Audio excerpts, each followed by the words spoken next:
जेव्हा नाते फक्त त्रास आणि दुःख देतात. 5 मिनिट वेळ काढून नक्की ऐका हा व्हिडिओ. नेहमी लक्षात ठेवा, दुःखसुद्धा त्यांनाच मिळते जे नात्यांना मनापासून निभावतात. आता काही नाव नाही तर दुर्लक्ष करत आहे. जर नाव कमावलं तर नातं बनवू नका. डोंगराचा उंचपणा कधीही तुम्हाला पुढे जाण्यापासून थांबवत नाही, तर तुमच्या बुटांमध्ये अडकलेले दगड तुम्हाला पुढे जाण्यापासून थांबवतात. चुकांना तर माफ केलं जाऊ शकतं, जर तुमच्यामध्ये हिंमत असेल तर चुका स्वीकार करण्याची. माणूस घर बदलतो, मित्र बदलतो, नाते बदलतो, तरीही काळजीमध्ये राहतो, कारण तो स्वतःला बदलत नाही. तुम्ही हरले तरीही या गोष्टीची मला काहीही काळजी नाही. चिंता तर मला या गोष्टीची आहे की तुम्ही जिंकून भटकणार नाही.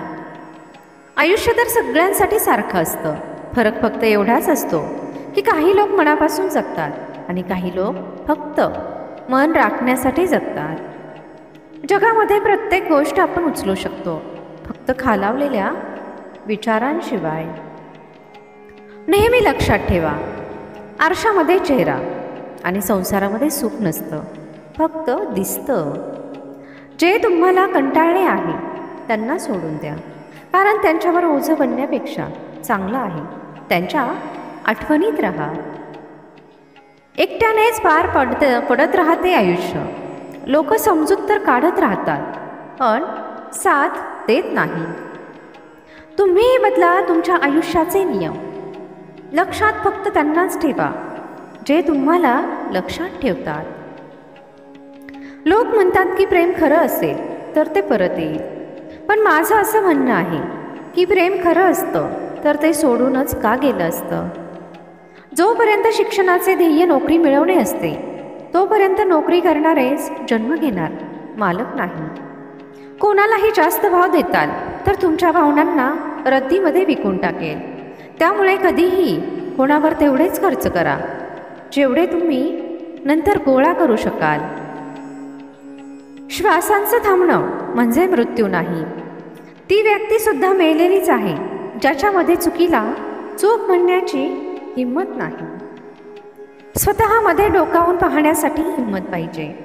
दुसऱ्यांबद्दल वाईट बोलण्यासाठी तर प्रत्येक माणूस पुढे आहे. प्रत्येकाच्या आयुष्यामध्ये दुःख आणि त्रास आहेत, पण जे त्या गोष्टी आठवून रडत बसत नाहीत तेच लोक आयुष्यामध्ये पुढे जातात. तुमच्या यशावर इतकाही गर्व करू नका. मातीला विचारा, आज सिकंदर कुठे आहे. आयुष्यामध्ये प्रत्येकासाठी प्रार्थना करा. काय माहीत कोणाचे तरी नशीब तुमच्या प्रार्थनांची वाट पाहत असेल. आयुष्यामध्ये चांगल्या लोकांचा शोध घेणे बंद करा. तुम्ही स्वतः चांगलं बना. बहुतेक तुम्हाला भेटून कोणाचा तरी शोध पूर्ण होईल.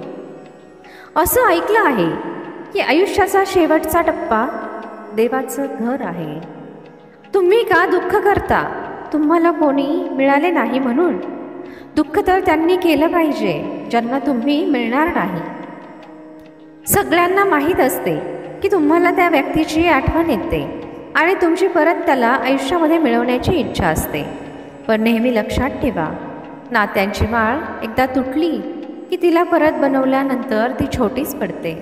त्यामुळे या फालतूच्या गोष्टींचा विचार करण्यापेक्षा या गोष्टीचा विचार करा की तुम्ही आयुष्यामध्ये कसे पुढे जाल. काय शक्य आहे या गोष्टी जाणून घेण्याचा एकच मार्ग आहे. अशक्य गोष्टींच्याही पुढे निघून जा. स्वतःशी लढा. सगळ्या जगाशी काय लढायचं. जो माणूस स्वतःवर विजय मिळवतो तो माणूस पूर्ण जगावर विजय मिळवतो. काही लोक दुसऱ्यांचं मन सांभाळता सांभाळता स्वतः तुटतात आणि एक दिवस असं होतं की त्यांचं मन दगडाचं बनतं. नदीमध्ये पडल्यामुळे कधी कोणत्या माणसाचा मृत्यू होत नाही. मृत्यू तर तेव्हा होतो जेव्हा त्याला पोहणे येत नाही. आयुष्यामध्ये अडचणी आल्या तर उदास होऊ नका. नेहमी लक्षात ठेवा, अवघड रोल चांगल्या ॲक्टरलाच मिळतात. सफल तो नाही जो आपल्या शत्रूवर विजय मिळवतो. सफल तर तो आहे जो आपल्या इच्छांवर विजय मिळवतो. आयुष्यामध्ये एक गोष्ट नेहमी लक्षात ठेवा, लोक बदलू शकतात तर नशीब का नाही. नेहमी लक्षात ठेवा, चांगल्या दिवसांसाठी वाईट काळाशी लढावं लागतं. रंग आणेल एकटेपणा, थोडी वाट पहा. वेळ लागतो प्रार्थना सत्यात उतरण्यासाठी. परिस्थिती कधीही कोणासाठीही समस्या नसते. समस्या तेव्हा बनते जेव्हा माणसाला त्या परिस्थितीशी लढता येत नाही. सांगितलं होतं ना समोरच्याने तुम्हाला की तुम्ही तुमच्या आयुष्यामध्ये काहीही करू शकत नाही, तुम्हाला काही करता येणार नाही. मग काय लोकांना खरं सिद्ध करणार का? तुम्ही खरंच तसे आहे का जसा समोरची व्यक्ती तुमच्याबद्दल विचार करते? तुम्ही आयुष्यामध्ये काहीही करू शकणार नाही. जर तुम्ही तो त्रास घेऊन बसले, रडत बसले की माझ्याबरोबर हे काय झालं, समोरची व्यक्ती मला सोडून गेली, तर आयुष्यभर तसेच राहताल. बऱ्याच वेळा गमावल्यानंतरच कळते किती मौल्यवान होता वेळ, व्यक्ती आणि ते नाते. नदीचे पाणी गोड असते कारण ती देत राहते आणि समुद्राचे पाणी खारे असते कारण तो घेत राहतो. त्याप्रमाणेच तुम्ही देत राहिले तर तुम्ही चांगले असता आणि घेत राहिले तर खारट बनून राहता. हे निश्चित आहे की जो कोणाचीही कदर करत नाही त्याची कोणीही कदर करत नाही. माणसाचे दोन रूप असतात. एक जो अंधारात सुद्धा जगत राहतो, दोन जो प्रकाशामध्ये सुद्धा झोपून राहतो. या आयुष्यामध्ये दोन गोष्टी खूप खास आहेत. एक वेळ, दोन प्रेम. वेळ कोणाचाही नसतो आणि प्रेम कोणाबरोबरही होत नाही. चला एक काम करा, ज्या लोकांना तुमच्या सफलतेचा आवाज ऐकण्याची इच्छा आहे, सांगण्याची इच्छा आहे, त्यांच्या नावाचे पहिले अक्षर कमेंट बॉक्समध्ये लिहा आणि स्वतःलाच एक वचन द्या की आता तुम्ही रडणार नाही. रडतील ते जे तुम्हाला रडवायला आले होते. जर बोलणं मनापर्यंत पोहोचलं असेल तर शेअर करा. हा व्हिडिओ पाहून तुमच्या मनामध्ये आणि आयुष्यामध्ये 1% जरी बदल झाला असेल तर व्हिडिओला एक लाईक नक्की करा आणि कमेंटमध्ये जय श्रीकृष्ण नक्की लिहा.